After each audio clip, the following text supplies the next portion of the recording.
les obligations des ablutions sont au nombre de 6.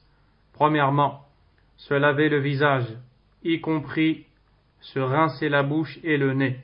Deuxièmement, se laver les bras jusqu'au coude. Troisièmement, passer les mains mouillées sur toute la tête, y compris les oreilles. Quatrièmement, se laver les pieds jusqu'aux chevilles. Cinquièmement, observer l'ordre de ces obligations. Sixièmement, les exécuter sans interruption. Ce sont donc des choses que nous devons faire pendant les ablutions qui sont obligatoires. Et l'obligatoire dans l'islam, celui qui s'exécute et le met en pratique se verra récompensé, alors que celui qui le délaisse sera exposé au châtiment d'Allah subhanahu wa ta'ala. C'est ce qu'Allah nous a ordonné sans nous laisser le choix dans la façon d'agir. C'est une prescription, une obligation.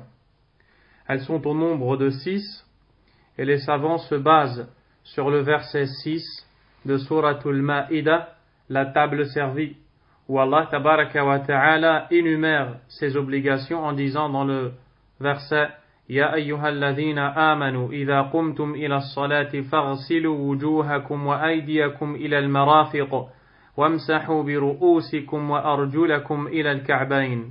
Ô vous qui avez eu la foi, lorsque vous vous levez pour la prière, lavez vos visages et vos mains jusqu'au coude, passez les mains mouillées sur vos têtes et lavez-vous les pieds jusqu'aux chevilles.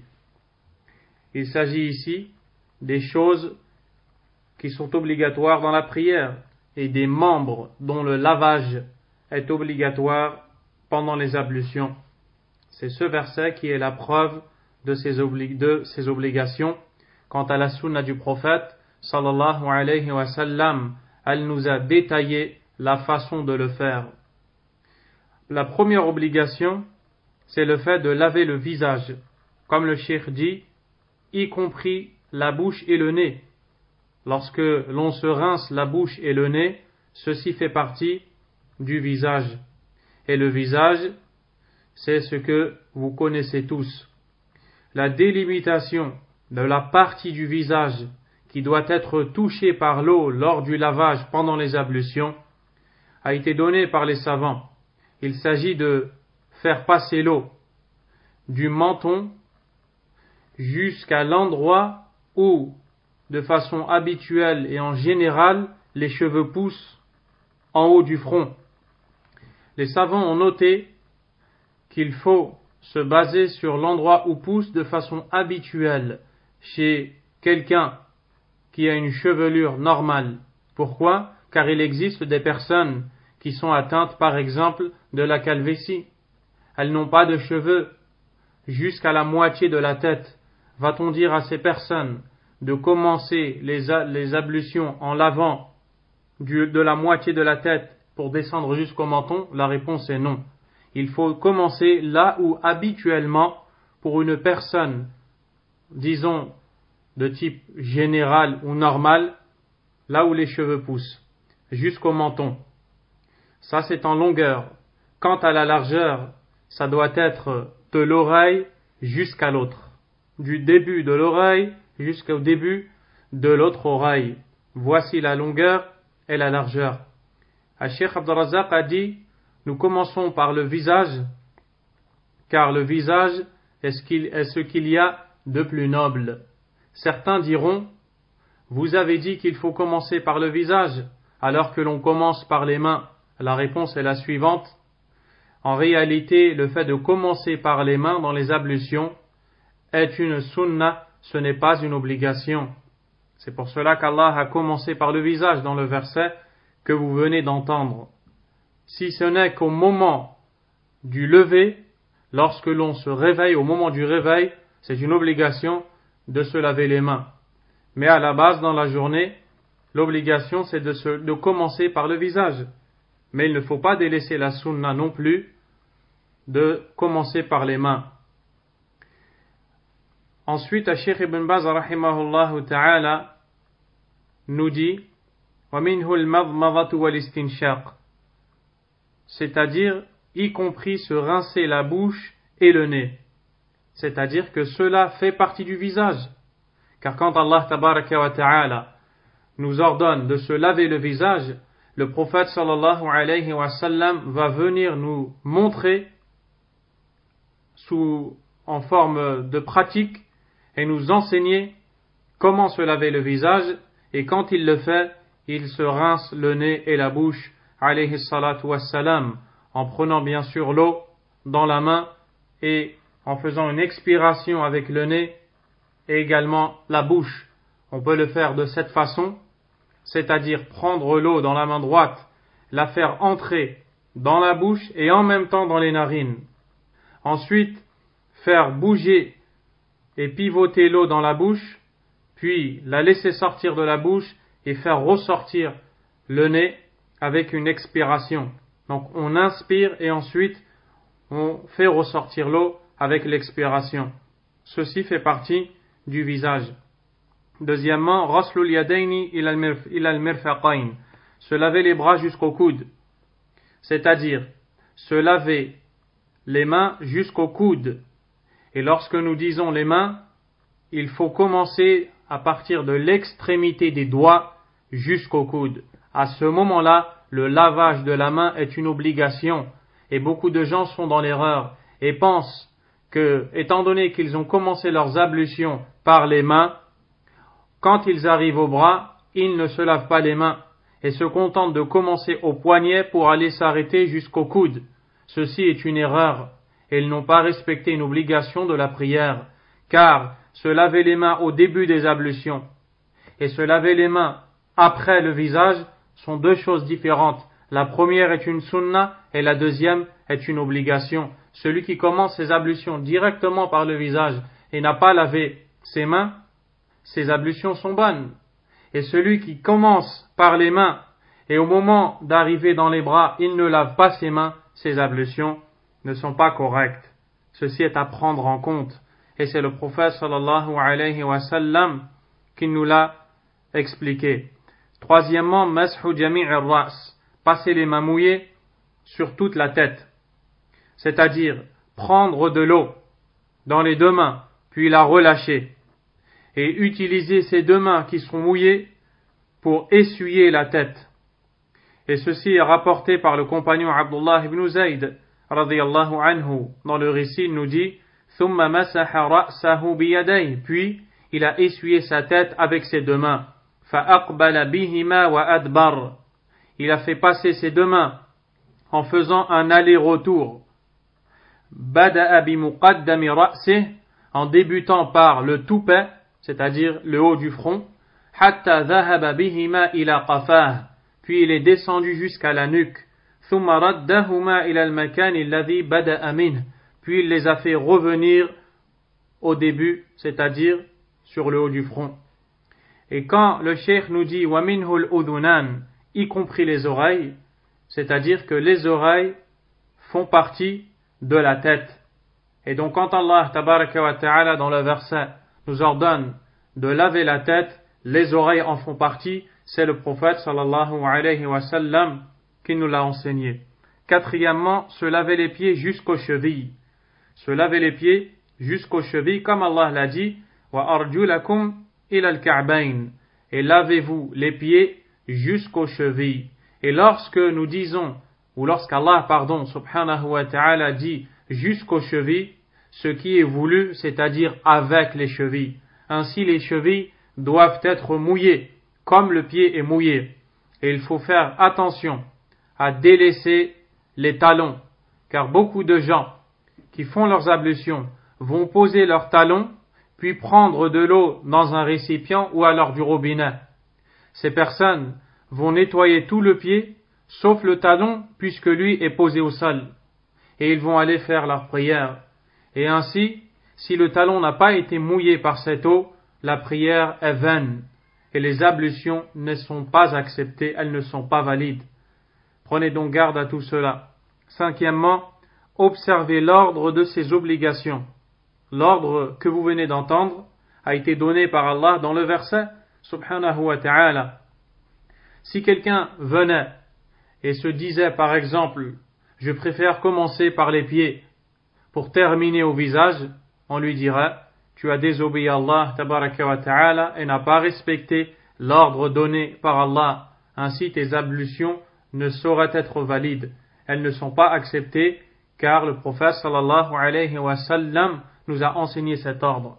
Sixièmement, les exécuter sans interruption. Ceci est une obligation dans les ablutions que de les effectuer sans s'arrêter.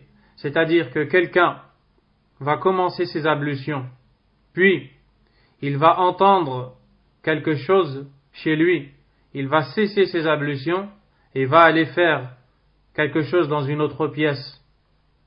Puis il va revenir reprendre. Il ne doit pas faire cela. Et la chose, le point qui précise le temps où la personne qui agit ainsi aura annulé ses ablutions, c'est si le membre sèche. C'est-à-dire que si, prenons un exemple, si la personne se lave le visage, puis doit passer aux mains jusqu'au coude, elle va faire quelque chose. Si le visage a séché, elle doit recommencer ses ablutions. Car le membre que tu vas nettoyer dans les ablutions, il doit suivre le membre précédent. Si le membre précédent a séché, les ablutions doivent être refaites. Al-Sheikh Ibn Baz rahimahullah ta'ala a dit: par ailleurs, il est recommandé de se laver le visage, chaque bras et chaque pied 3 fois, ainsi que le rinçage de la bouche et du nez. Le faire une fois est une obligation. Quant à la tête, il n'est pas recommandé de l'essuyer plus d'une fois conformément aux récits prophétiques qui sont authentiques. Il y a plusieurs récits, parmi lesquels celui qui est rapporté par l'imam al-Bukhari selon Abdullah ibn Abbas radiyallahu anhuma, qui dit: tawadda an-nabiy sallallahu alayhi wa sallam marratan marrah. Le messager sallallahu alayhi wa sallam a fait ses ablutions une fois sur chaque membre. Dans l'autre récit, celui de Abdullah ibn Zayd, il nous dit: anna an-nabiy sallallahu alayhi wa sallam tawadda marratayn marratayn, que le prophète sallallahu alayhi wa sallam a fait ses ablutions en lavant chaque membre 2 fois. Et dans le récit de Uthman ibn Affan radiyallahu anhu, il nous dit: da'a bi'ina'in fa'afragha ala kaffayhi thalatha mirar faghasalahuma. Le prophète sallallahu alayhi wa sallam a demandé qu'on lui amène un récipient. Il prit de l'eau de ce récipient dans ses mains, qu'il lava à 3 reprises. فَغَسَلَهُمَا ثُمَّ أَدْخَلَ يَمِينَهُ فِي الْإِنَاءِ. Puis il a fait entrer sa main droite dans le récipient. فَمَضْمَضَ وَاسْتَنْشَقَ. Puis il a fait entrer cette eau qu'il a prise dans sa bouche et son nez. ثُمَّ غَسَلَ وَجْهَهُ ثَلَاثًا. Puis a lavé son visage à 3 reprises. وَيَدَيْهِ إِلَى الْمِرْفَقَيْنِ ثَلَاثَ مِرَارٍ.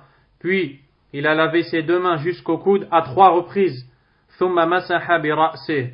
Puis a essuyé sa tête, c'est-à-dire une seule fois. ثُمَّ غَسَلَ رِجْلَيْهِ ثَلَاثَ مِرَارٍ إِلَى الْكَعْبَيْنِ. Et enfin, il a lavé ses pieds jusqu'aux chevilles à 3 reprises.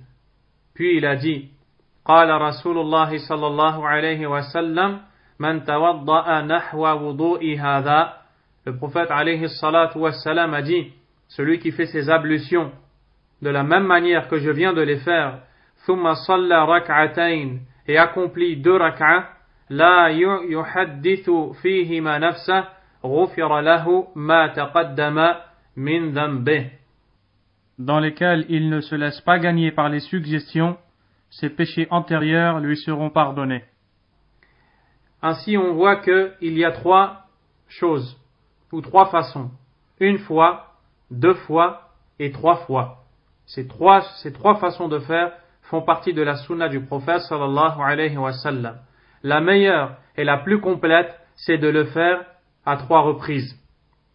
C'est ce que nous dit le Cheikh Abd al-Razzaq al-Badr hafidhahullah ta'ala. La personne qui l'a fait à 1 reprise, ou à une seule fois, ou alors à 2 reprises, a également atteint la sunna. Mais si elle le fait 3 fois, c'est meilleur. Mais si quelqu'un arriverait en retard dans la prière en groupe, puis quand il arrive, il voit que l'imam a déjà entamé la prière et lui n'a pas fait ses ablutions, on lui dira alors, fais-les une fois, afin de gagner du temps pour rejoindre le groupe dans la prière. Alhamdulillah, nous remercions Allah de nous avoir facilité cette religion. Mais il ne faut pas ajouter à 3 reprises. Celui qui fait ses ablutions plus de 3 fois, c'est-à-dire qui lave ses membres plus de 3 fois, a transgressé et a été injuste, comme a dit le prophète sallallahu alayhi wa sallam. Dans le récit, un bédouin est venu au prophète sallallahu alayhi wa sallam.